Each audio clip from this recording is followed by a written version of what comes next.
Hi everyone, my name is Zelin Yun. I'm a PhD student in the Cyber-Physical Systems Lab at the University of Connecticut. Today my talk is on the design, implementation, and the evaluation of a real-time wireless-powered communication network. Our work is motivated by the recent design and development trends in industrial IoT systems.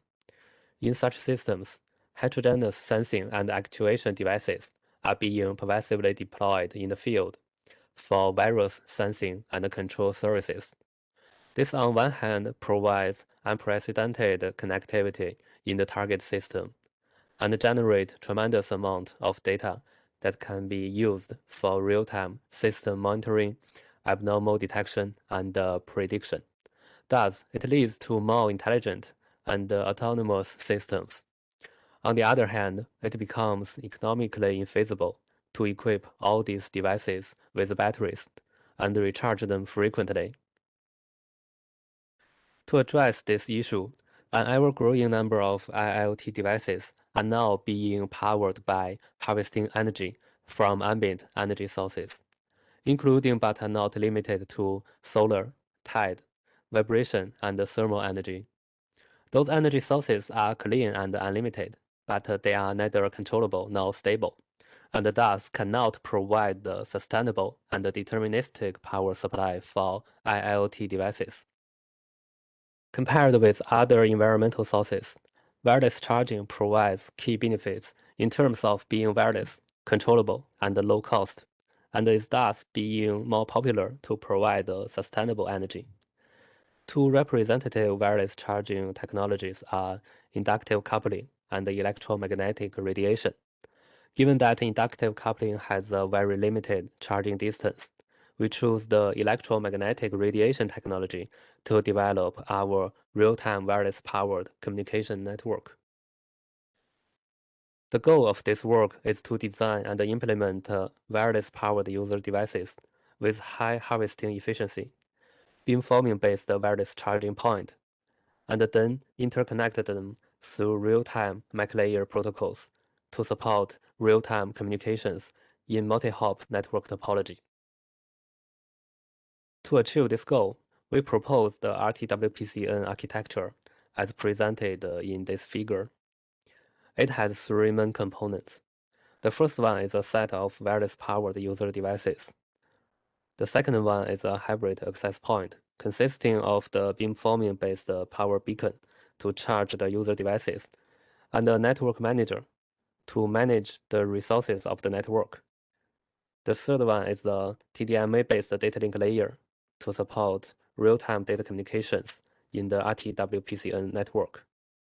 In the following of this talk, we will present the design details of each component one by one. This figure shows the diagram of the user device design, and it is equipped with two antennas, one for energy harvesting and the other for communication. The user device has three main functions: harvesting the energy, managing the energy, and using the energy for communication. For the energy harvesting function, when the power signal reaches the power antenna, it will go through the impedance measure to be rectified by the rectifier and be charged into the energy storage.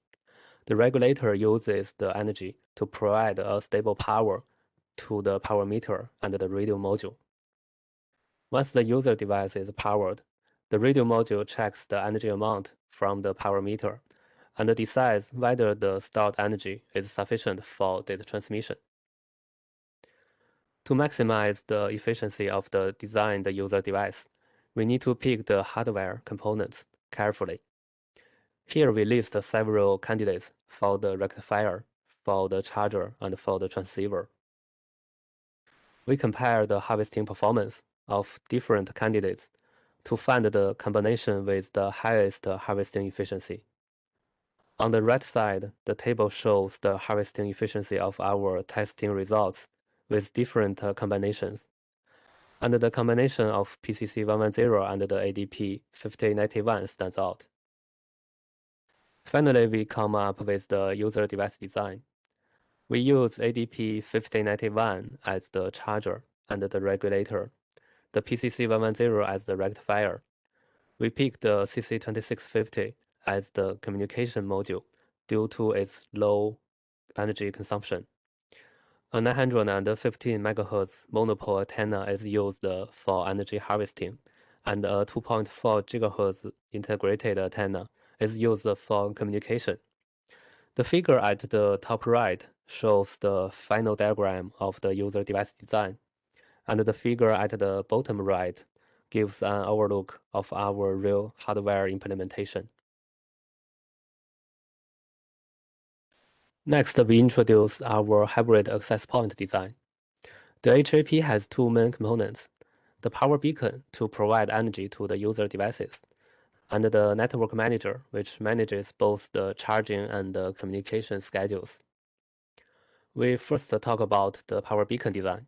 The principle is to apply beamforming techniques and emit the power signal from the antenna array with controllable phases so that the energy can be focused into a beam towards a specific direction. In the power beacon, we first generate the power signal source by software-defined radio. The signal is then divided into 8 channels, and each channel passes through a shifter. A specific phase is added to the signal. After that, the signal is amplified and finally be emitted from the antenna array. The other important component of the HAP is the network manager. In the network manager, the network coordinator works as the root of the communication network. The schedule manager controls both the charging schedule and the communication schedule.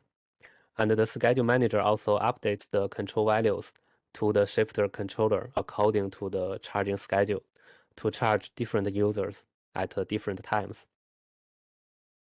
With all this design, we came up with the HAP hardware implementation, and this figure gives an overlook of our HAP and its key hardware components. Finally, in this section, we introduce the data link layer that we designed for RTWPCN. It is TDMA-based, and we divide the schedule into data slots and management slots. The data slots are for the communication, while the management slots are for the user devices to join into the network. We use short beacon interval so that users spend less energy to join, and we add more request slots to reduce the clearing probability during the device association. And thus, it reduces the energy waste. For the details of the data link layer protocols, please refer to our paper. With the design hardware system, we also need to manage the resources of the RTWPCN network. Different application scenarios will lead to different schedule management. In this paper, we studied the problem how to maximize the minimal user throughput in RTWPCN networks by considering both the overall throughput of the network and the fairness among the users. The goal is achieved by constructing the charging and the communication schedules in a joint fashion. We first build the energy consumption model on information transfer of the user device. This figure shows the consuming power of the transceiver in a TX slot. The total consumed energy, EJTX, is the sum of 4 parts, including the CPU activity, the RX, the TX, and the RF preparations. The only varying part is the time used on TX, since the transmitted packet length varies. Each packet consists of the header and the payload. The length of the header is fixed, while the payload size is varying, so we can extend EJTS as shown in equation 4. Except for the payload part, we sum the other parts together as the EFTX. It indicates the fixed part of the energy consumption for each packet transmission. Next, we assume that in a time interval capital T, the harvested energy is EJH, and during this time interval, MJ number of packets have been sent. At the same time, the charger also consumes some energy, so we have equation 8 to show how the harvested energy is consumed. PC is the consuming power of the charger, and the LJT is the total length of the sent payload. And for the harvested energy, It is the product of harvesting power and the charging time. During the time interval T, we have the tau j as the proportion of the time to charge user j. That's how we have equation 9, where pjh is the harvesting power. Combining equation 8 and 9, we have equation 10. We try to send packets with the largest payload size, so we can reduce the energy spent on the fixed part of Tx. Here we use Lmax to denote the largest payload size, and LGT over Lmax is the number of sent packets. That's how we have equation 11. We let both sides of equation 11 divided by T, and LGT over time T is the throughput. We call it mu j. Finally, we have equation 12. Equation 12 is important because it shows the relationship between the charging time proportion, tau j, and the throughput mu j for user j. If we know the mu j and the tau j for every user, we can generate the charging and communication schedules. Lemma 1 here shows that when we maximize the minimal user throughput in single hop RTWPCN, all the users will have the same throughput. Based on lemma 1, we know that when the throughput of all the users are equal, and the sum of the charging time proportions is 1, the overall throughput could be maximized. We can use the binary search to find the common throughput μc, and it satisfies that the sum of tau j is 1, and then derive the overall throughput for single hop RTWPCN. For the double hop scenario, the only difference is that for a parent user with k children, it forwards the packets on behalf of the children, so its Tx energy consumption is added by k times, and it spends k times Rx energy for reception. And from equation 17, we can still use the binary search to find the common throughput μc and the charging time proportions for every user, and then construct the charging schedule and communication schedules accordingly. That's how we solve the minimal user throughput maximization for double hop. We performed the extensive experiments for design validation and performance evaluation at both the component and the system levels. This figure shows the charging performance of the user device. Figure A shows the voltage of the capacitor during the charging, and Figure B shows the charging power at a different time. The best charging performance can be achieved when the voltage of the capacitor is around 4 volt. This figure shows the discharging performance of the user device. The transceiver is placed in sleep mode, and only the charger is working and consuming energy. The charger shuts down at 3 volt, and there's no energy consumption anymore after that. This figure shows the user device harvesting power measurement.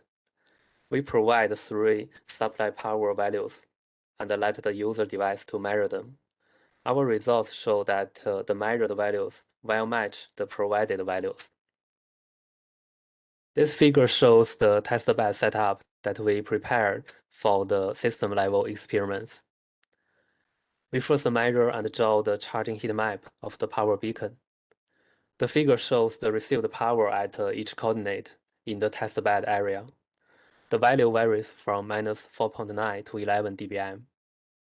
Next, we show the results of 4 system-level experiments with different network topologies to evaluate the performance of the schedule management. For this first experiment, we have 2 one-hop users. We set the TS gain for them and measure the harvesting power.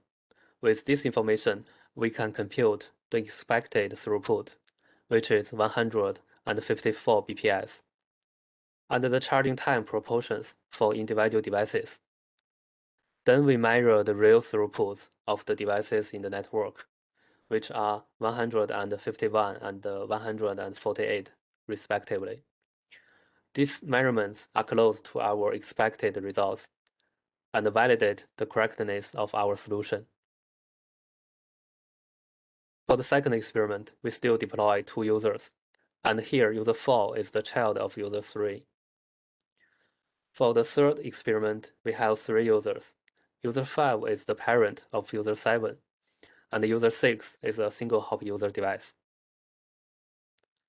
For the last experiment, user 8 is the parent for both user 9 and user 10, which forms a two-hop network. In all these experiments, the measured results all match the expected values. Due to the time limit, we will skip the details here. As the conclusion, in this work, we present our design and the implementation of the RTWPCN system. We formulate the minimal user throughput maximization problem and give the solution. We also present the performance evaluation of the RTWPCN system at both component and system levels. For the future work, we are interested to study how the network topology will affect the performance and how to apply mobile HAP to the RTWPCN to further improve the scalability and the flexibility of the system. That's all. Thank you.